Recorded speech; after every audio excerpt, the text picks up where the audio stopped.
اقتباس الانوار ایک کتاب ہے، آج سے تقریباً 300 سال پہلے عربی میں لکھی گئی کتاب ہے. اس کے فارسی میں اردو میں کئی ترجمے ہو چکے ہیں.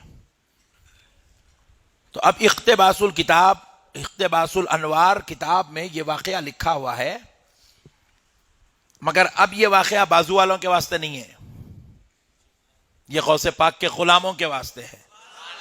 بازو والا غوث پاک کو زمین کے اوپر رہ تک نہیں سمجھا تو زمین کے اندر جانے کے بعد کیا سمجھیں گا، کیونکہ یہ بات خبر کی ہے. تو غوث پاک سرکار کے تعلق سے آتا ہے. سرکار غوث پاک رضی اللہ تعالیٰ عنہ پردہ فرمائے، انتقال ہوا غوث پاک سرکار کا. آپ کو قبر شریف میں مزار اقدس میں لٹا دیا گیا. قبر شریف بند ہو گئی. فرشتے آئے، آ کر کہنے لگے من ربو کا. غوث پاک سے سوال کر رہے من ربو کا. غوث پاک سرکار نے کہا کیا تم کو آداب نہیں معلوم کہ بات کرنے سے پہلے سلام کیا کرو؟ ہائے ہائے ہائے ہائے، میرے غوث کی حکومت تو دیکھو. میرا غوث صرف انسانوں پہ راج نہیں، خبر کے اندر فرشتوں پہ بھی راج کرتا ہے. میرے پیارے بزرگوں اور دوستو، یہ محبوب سبحانی ہیں، یہ قطب ربانی ہیں، یہ پیر لاسانی ہیں، یہ پیران پیر روشن ضمیر دستگیر ہے. نہیں، یہ بازو والا ان کو انہیں باپ کچھ نہیں مانا، غوث کو کیا مانتا انہیں.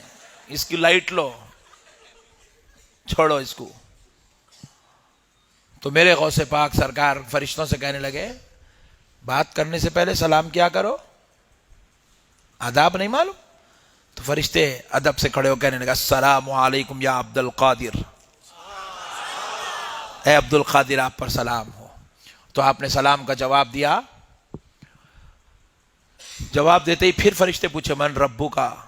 تو غوث پاک نے کہا پہلے میرے سوال کا جواب دو، پھر میں تمہیں تمہارے سوال کا جواب دیتا ہوں. بولے عبد القادر آپ کے کیا سوال ہیں؟ کہ جب اللہ رب العزت نے انسان کی تخلیق کی، آدم کی، اس وقت تم سے کہا تھا کہ میں اپنا خلیفہ تیار کر رہا ہوں، خلیفہ بنا رہا ہوں، تو تم نے جواب میں کہا نحنو نسبح بحمدک ونقدس لک. اے اللہ ہم تیری عبادت کے لیے ہیں، تیری تسبیح کریں گے، تیرا ذکر کریں گے. مولا تو انسان کو کیوں پیدا کر رہا ہے، یہ دنیا میں جا کے قتل کریں گے. جب رب نے تم سے مشورہ لیا تو تم نے ہاتھ جوڑ کر میرے مولا تو جو کرتا ہے وہ اچھا کرتا، تم نے ایسی بات کیوں نہیں کہی؟ رب کو مشورہ کیسا دیا؟ غوث پاک سرکار میرے رب کو تم نے مشورہ کیوں دیا کہ تو ان کو کہیں کو پیدا کر رہا، ہم لوگ ہیں نا، تم اتنی بڑی بات کیسا بولے؟ پھر دوسری بات پوچھے. دوسرا سوال یہ ہے کہ جب میرے دادا آدم علیہ السلام کی تخلیق ہو رہی تھی تو تم نے الزام لگایا یہ دنیا میں جا کے قتل کریں گے. تم نے اتنی بڑی ہمت کا کام کیسے کیا کہ میرے دادا پہ الزام لگایا؟ فرشتے پریشان ہو گئے. بولے یہ باپ رے باپ، عبد القادر نے تو پکڑ لیا ہے. بولے وہ جانتے ہیں یہ کوئی معمولی انسان نہیں ہے، یہ تو محبوب خدا ہے. وہ جانتے ہیں یہ محبوب سبحانی ہے. وہ جانتے ہیں یہ وہ ذات ہے جس پر رب بڑا مہربان ہے. سرکار غوث پاک رضی اللہ تعالیٰ عنہ نے فرشتوں سے کہا تو فرشتے عرض کرنے لگے اے عبد القادر، جب یہ واقعہ ہوا تھا آدم علیہ السلام کا، جب اللہ نے پوچھا، جب ہم نے جواب دیا، ہم دونوں تھوڑی تھے، وہاں تو پورے فرشتے تھے، آپ سب سے پوچھو. تو بولے جاؤ سب کو جمع کرو، میں پوچھنے آ رہا ہوں. بولے سارے فرشتوں کو انہوں نے جمع کیا اور غوث پاک کی روح مبارک آسمانوں میں سیر کرنے لگی. اور جا کر سب فرشتے عرض کرنے لگے اے اللہ عبد القادر نے پکڑ لیا ہے، وہ ہم سے سوال کرنے لگے ہیں. تو رب نے فرمایا جب عبد القادر پوچھتا ہے تو میرے فرشتوں جواب دو. عبد القادر پوچھ رہا ہے تو جواب دو. فرشتے پریشان ہو گئے. سرکار غوث پاک کی روح پہنچی، غوث پاک پوچھنے لگے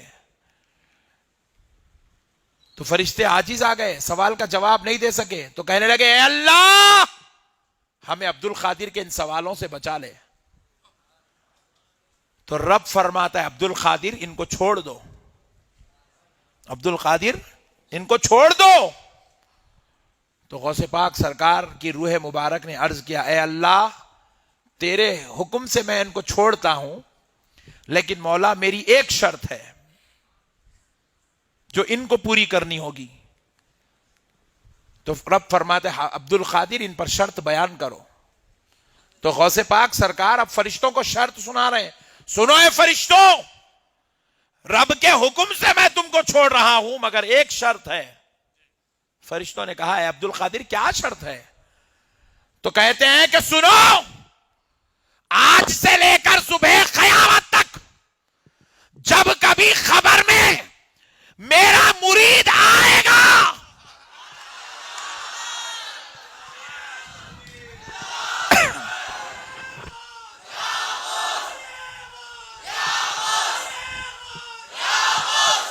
جب میرا مرید آئے گا تو تم اس سے سوال پوچھ پوچھ کر اس کو پریشان نہیں کرو گے، اس پہ آسانی کرو گے، اس کو پریشان نہیں کرو گے، اس کو آسانی دو گے۔ تو سارے فرشتے ہاتھ جوڑ کر کہنے لگے عبد القادر یہ تو کام ہم رب کے حکم سے کرتے ہیں، اس میں ہمارا اختیار کہاں ہے؟ تو کہا پھر آپ رب سے گزارش کر کے اجازت لے لو۔ سارے فرشتے رب کی بارگاہ میں عرض گزار ہوئے، اے اللہ عبد القادر نے یہ شرط رکھی ہے، رحم کر مولا۔ تو رب نے حکم دیا فرشتوں،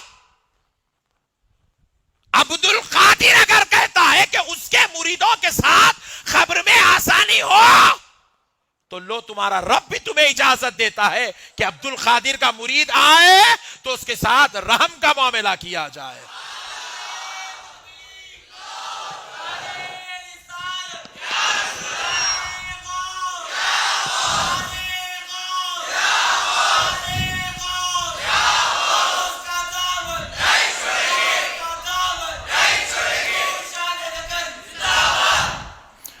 بات سمجھو مسلمانوں، اولیاء اللہ کوئی معمولی چیز نہیں ہے۔ اولیاء اللہ کا مقام بلند، ان کے رتبے بلند، ان کے درجات بلند، ان کی عظمت بلند۔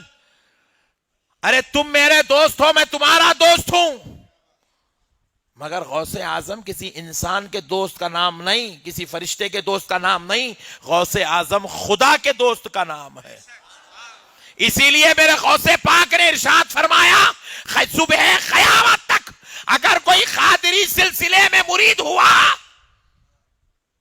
تو غوث پاک فرماتے ہیں گویا کہ اس نے میرے ہاتھ پر مرید ہوا، اس نے مجھ سے بیعت لی، وہ میرا مرید ہے۔